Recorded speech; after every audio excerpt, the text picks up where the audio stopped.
Magandang buhay mga sir at ma'am ko. Welcome to my channel, Sir Wally's Vlog. For today's video, gagawa tayo ng balisungsong or balisuso.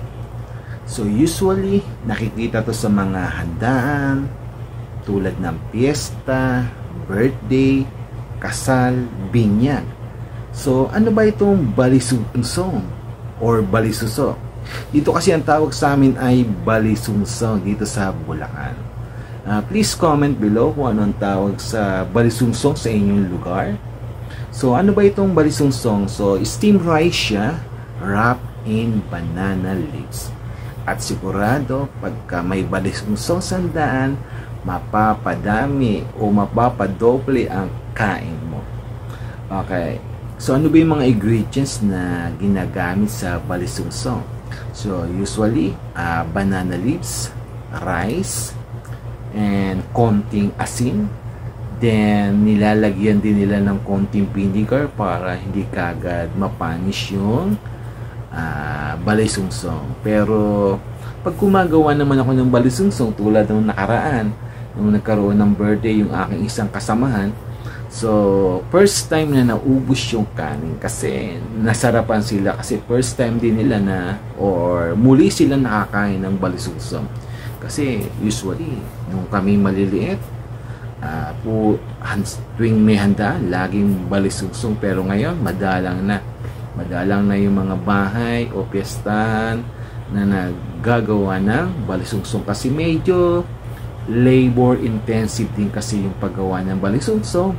Then it takes some skills para marap ng maayos yung bigas para hindi siya sumabog habang pinakukuluan. So magkakaroon kami ng kainan ng aking mga ka-grade 8, kaya nag-volunteer ako na ako na ang gagawa ng balisungsong. So abangan nyo mga ka-grade 8 ko ang aking balisungsong. Sigurado masasarapan at mapapadami na naman ang inyong kainan. So ngayon kukuha tayo ng daon ng saging para umpisahan ang paggawa ng balisungsong. Again mga viewers, please comment below kung ano ang tawag sa balisungsong sa inyong lugar, kasi bawat lugar may kanya-kanyang tawag pero same process lang din naman. Okay? Let's go. Umpisahan na natin ang paggawa ng balisungsong.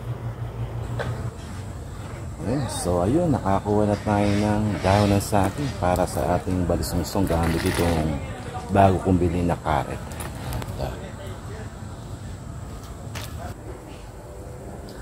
So ito yung kumuha tayong dalawang dahon ng saging. Halos 10 feet ang haba nito. Kasya na siguro po for 10 people na balisungsong to. Ayan, nakakuha na tayo ng dahon ng saging at tatanggalin na natin yung pinakadahon niya para sa ating balisungsong.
Ayan, tapos na natin tanggalin yung dahon sa kanyang pinaka-backbone o yung stem.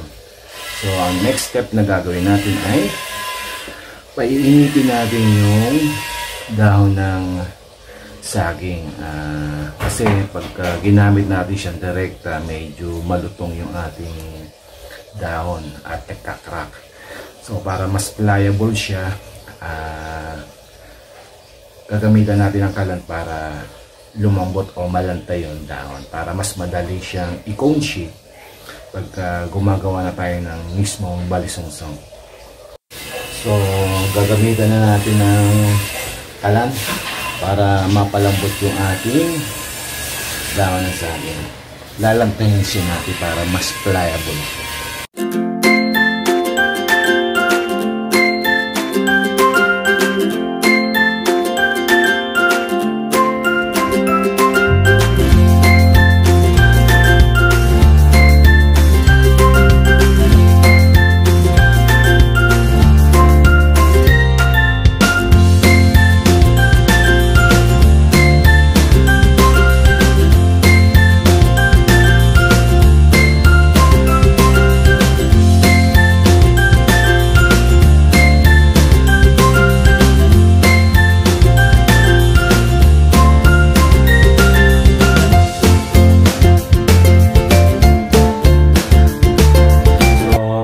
Next step na gagawin natin ay i-divide natin yung dahon ng saging into 5 to 6 inches ang lapad.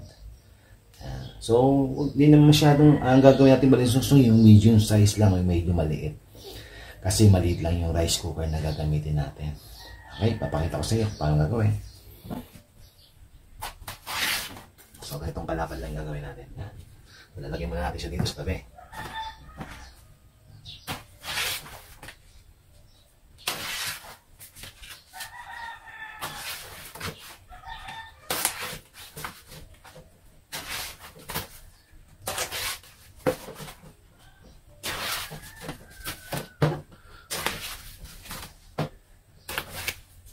Hindi natin sasama, medyo maliit na siya.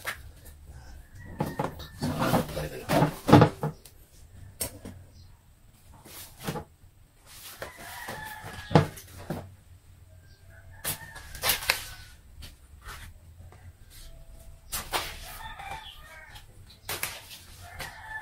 Kung mapadami yung buwan natin dahon, sakto lang siguro yung mga 1 kalahati. Pero okay lang naman. So, yung mga pinagtabasan natin, gagawin natin compost para sa ating garden. So, nagtatanim din tayo. So, next time, tuturuan ko kayo kung paano mag-deflower ng saging na tampuhin. So, next video natin yung deflowering of banana plant.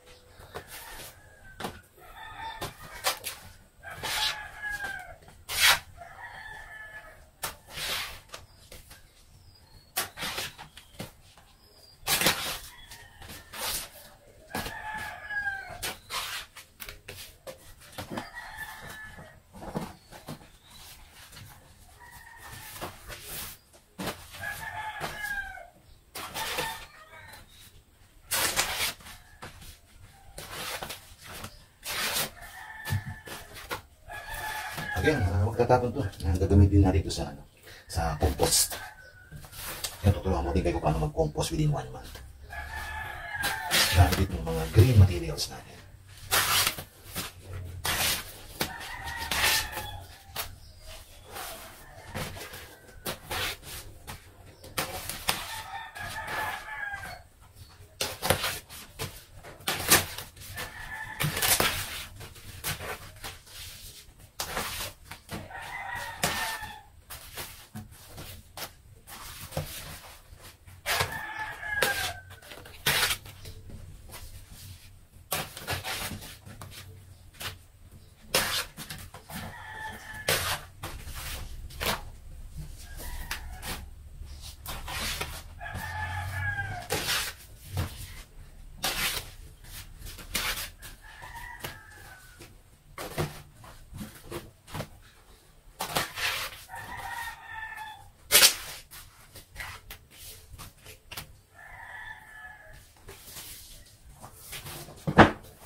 Ayan, tapos na yung ating mga dinivide na daon ng saging.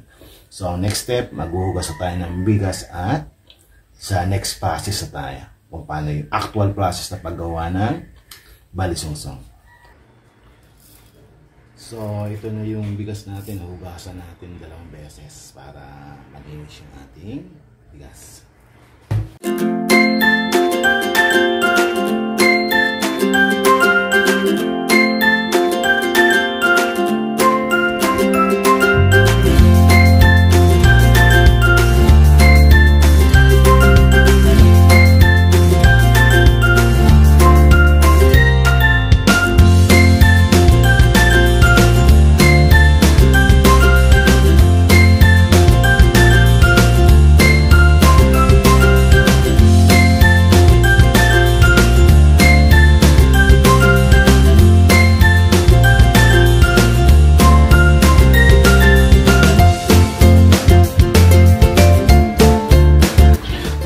Natin lalagay yung nahugasan natin ng bigas.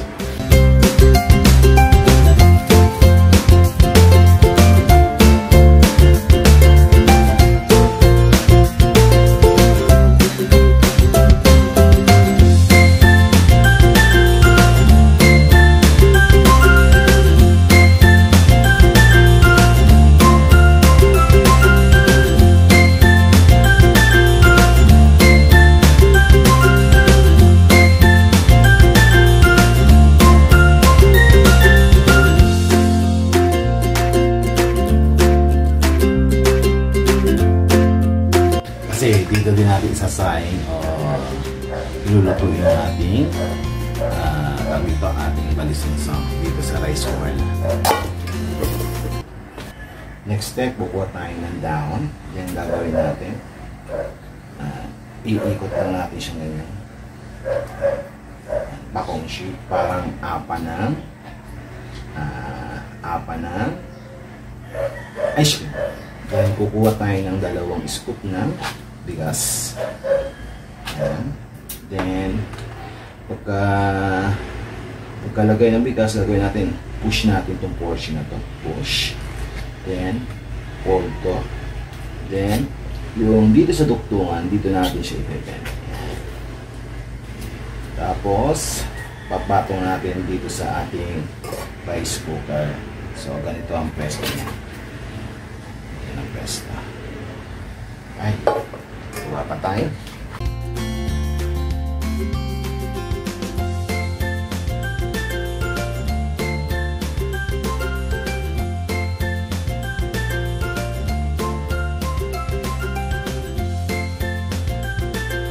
Pag nilagay natin sa kaldero natin, ito yung nasa ilalim, yung portion natin dito. Yung portion nasa nakapailalim siya.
So, lalagyan na natin ng asin. Ayan.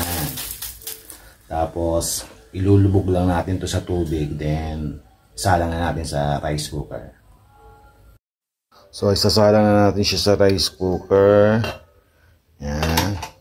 Then wait tayo ng mga 30 minutes. Then update ko kayo later.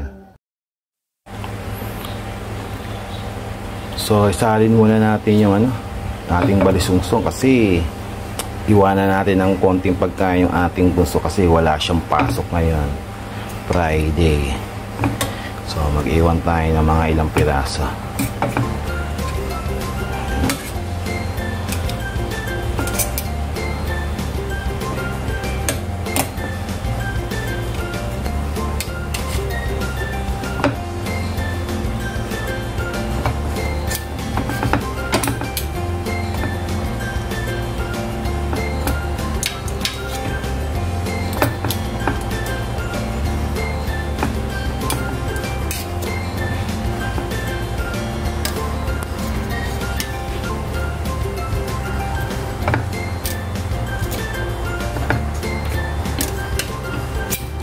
Tingin ko mauubos ngayong araw na to ang ating balisungsong.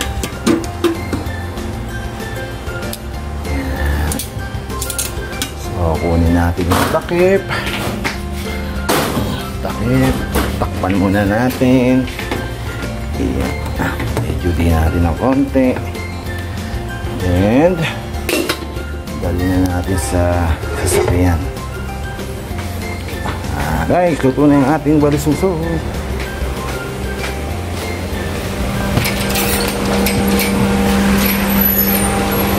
Hello, Rabia.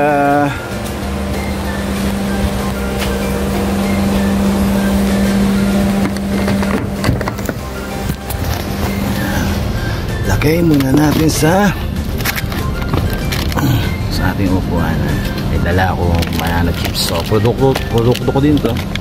So, kung gusto nyo umorder, bili na kayo. Okay. So, alis na tayo.